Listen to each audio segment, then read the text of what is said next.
wake up before I want to, like a wound reopening. And it takes me quite a few goes to really come to, even though the cars keep roaring by outside and my alarm keeps tinkling by inside.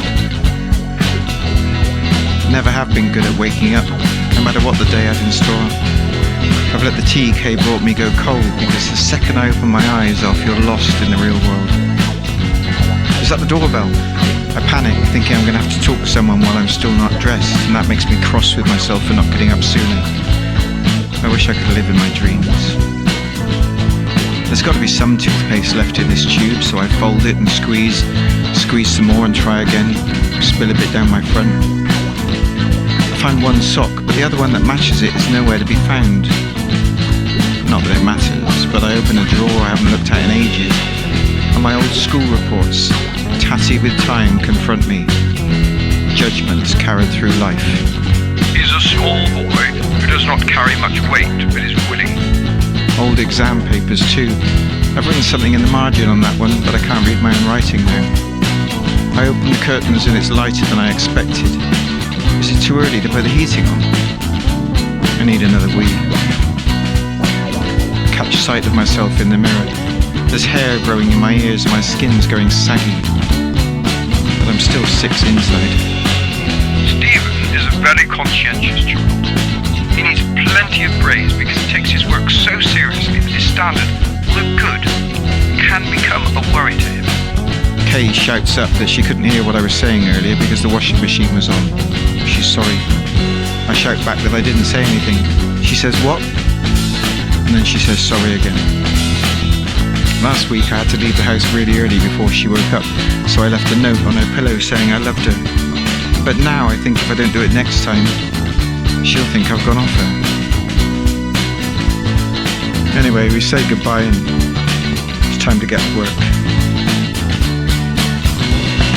Let go and forgive. Take small steps every day.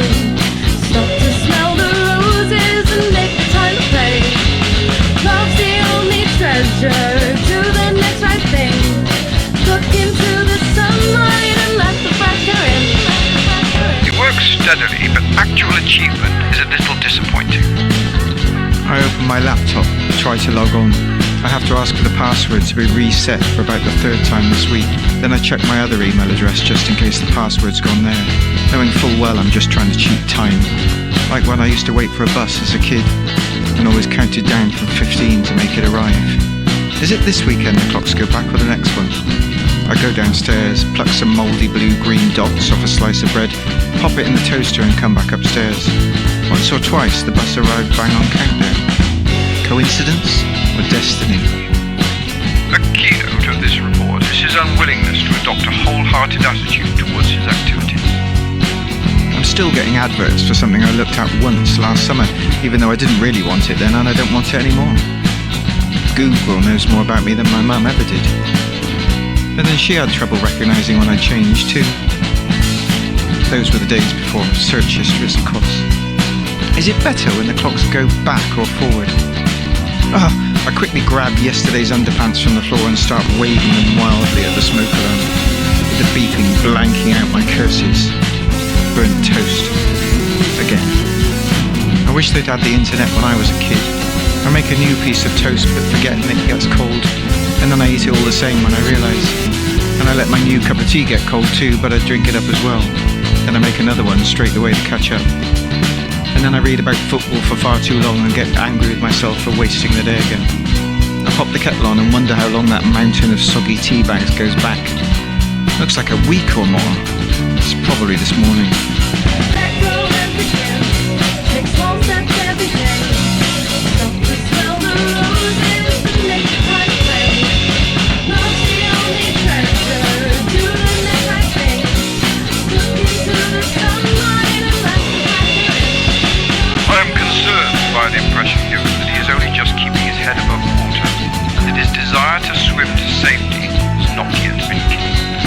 I flick a bit of burnt bread off the screen and it occurs to me that I have no idea at all how LCD works, if that's what it is. I ought to Google it, but, time is precious. My phone startles me by ringing, but because it's a number I don't know, I don't answer it. It could be anyone, but the chances are good that I don't want to speak to them. I don't really like phones. It's hard to explain why. But if someone rings me, I'm certainly not ready for them. And if I have to ring them, then there's this whole massive burden of anxiety. I wish phones didn't exist. Whoever rings with good news. It's like letters through the post. You never get a letter with good news, do you, these days? Speeding ticket, doctors, bills, dogs that need help, war-torn medics wanting blankets, unbelievable offers on solar panels in just my area this week. What was her name? The one who got on my bus that I never spoke to. Susan? Charlotte? All those rumbling journeys. The road not taken.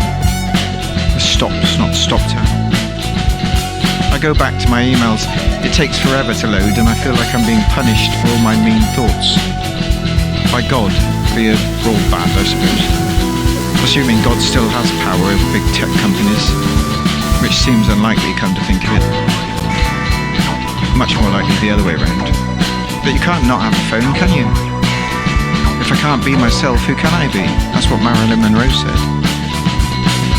Let go and forgive.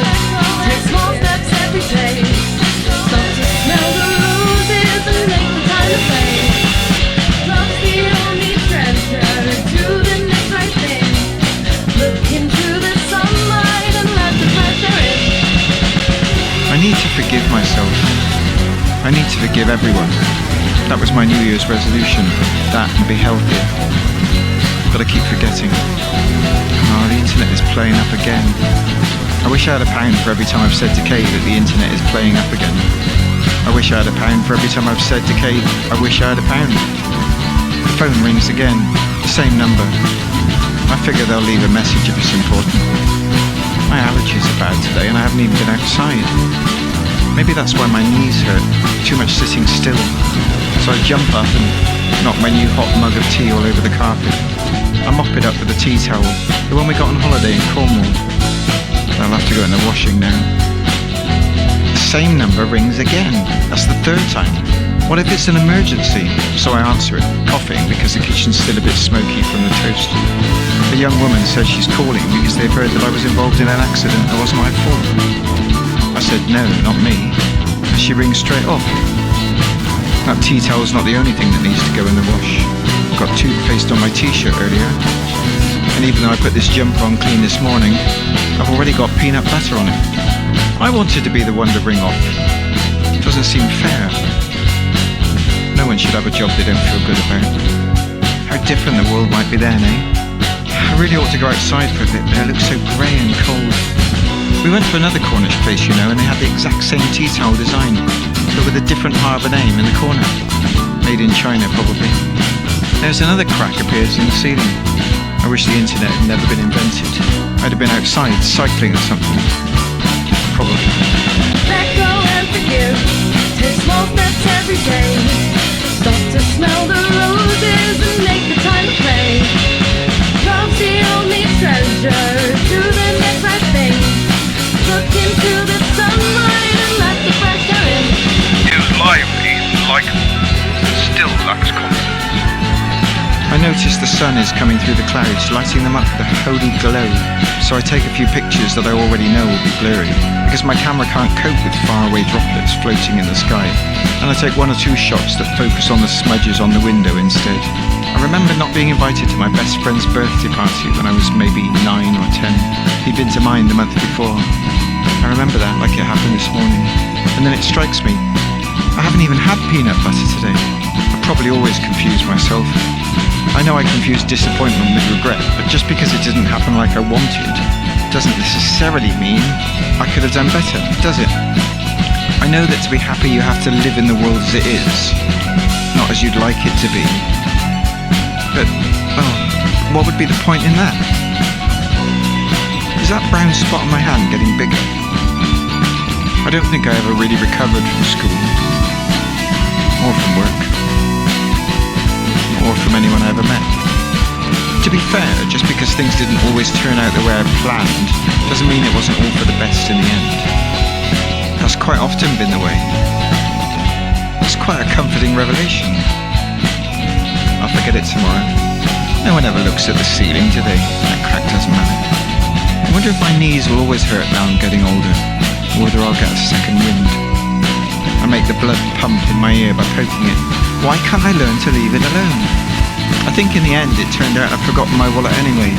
In my dream last night, I mean. It can be hard to tell things you imagine from things that really happened, and vice versa. Let go and forgive. Take small steps every day. Stop to smell the roses and make the time play. Love's the only treasure. Do the next right thing. Look into the sunlight and let the time play. My hearing's never been the same since that gig in 2012. I can't tell from these online pictures what's cancer and what's not. Only a doctor can, I suppose. Even as I took those photos, I knew I'd never look at them again. Not even when I copy them onto my computer because the phone's full up. At his best, he is very good indeed. At his worst, when he is engaged in a lethargy of puzzling, stubborn perverseness, he can be quite dreadful.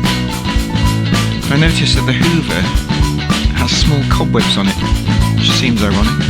What does second wind mean? Is it a real thing? Is there a third one?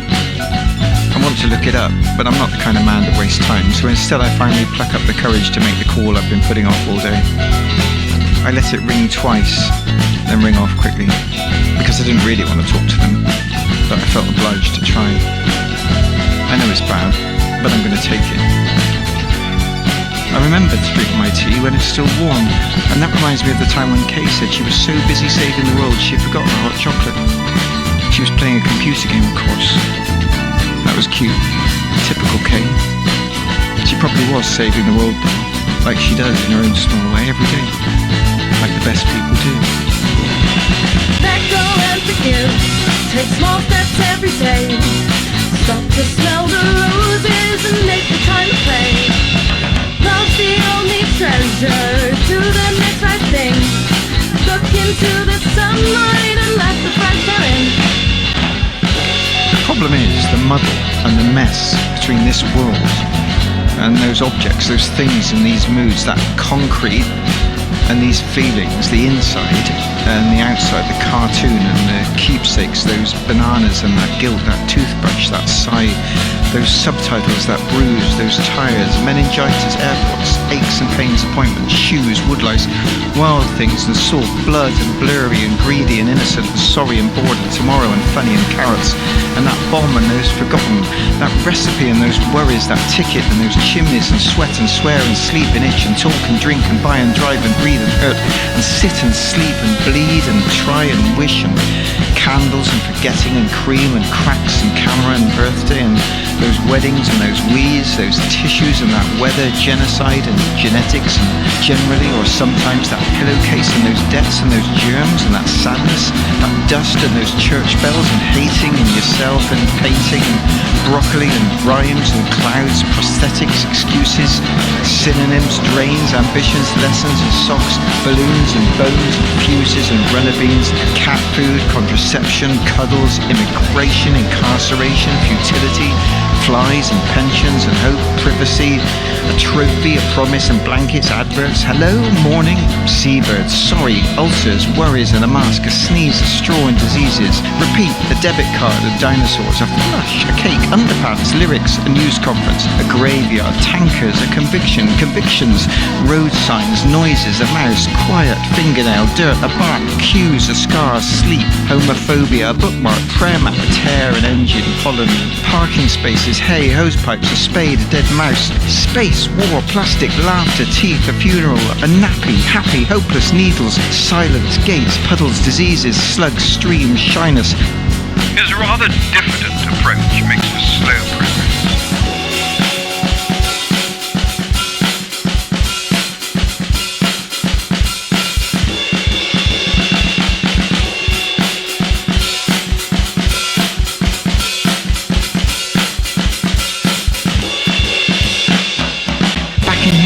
Rappers, lies, bins, hinges, refuse, anger, light switch, ink stain, Tea leaf, cardboard, clumsy, waiting, compassion, taxes, cobweb, misogyny, staples, cables, bulbs, bones, tyres, feathers, commas, questions, dandruff, smudges, hiccups, tomorrow, swallowing, sneezing, salivating, smelling, dribbling, radiators, clouds, the wind, busy roads, some bottles, a pin, some cream, a biscuit, some broken glasses, a doormat, headphones, a pine cone, an idea, some stains, a feather, a coincidence, a backpack, a waterfall, a memory, a spy, new trainers, a tube train, a squeak and a whistle, and a cry and a yawn and a keyboard and a hairband and a belt and a calendar, a crumb and a bill and a brush and dandelions and pebbles and chickens and brambles, the smell of diesel, shopping trolleys, energy, arthritis, CCTV, intolerance, allergies and ladybirds. And that's what it's like all the time, being me. Bedtime, and I lie in bed wriggling to find a marginally less uncomfortable shape. I'm practicing a conversation I'm expecting to have tomorrow, so it'll go better than I think it will. Just starting to drop off when my phone buzzes on the bedside table, and I wonder if I should look at it just in case. But if it's something about work, it'll only keep me awake, so I don't. I fall asleep, frowning at the darkness, replaying an argument I had 23 years ago, now that I've had more time to think of the right reply. But it still doesn't feel like winning somehow. Involved in an accident that wasn't my fault. What could that be? Global warming, white supremacy, the patriarchy, the 21st century. If I'm really weak, being born, this is not a good place to go when I'm trying to get to sleep.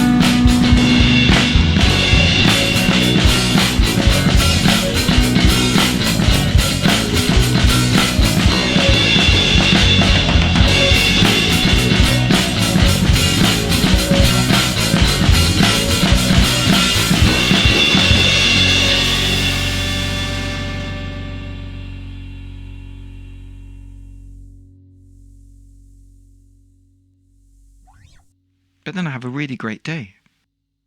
I love people and I forgive. I take small steps. I put the school reports back in the drawer.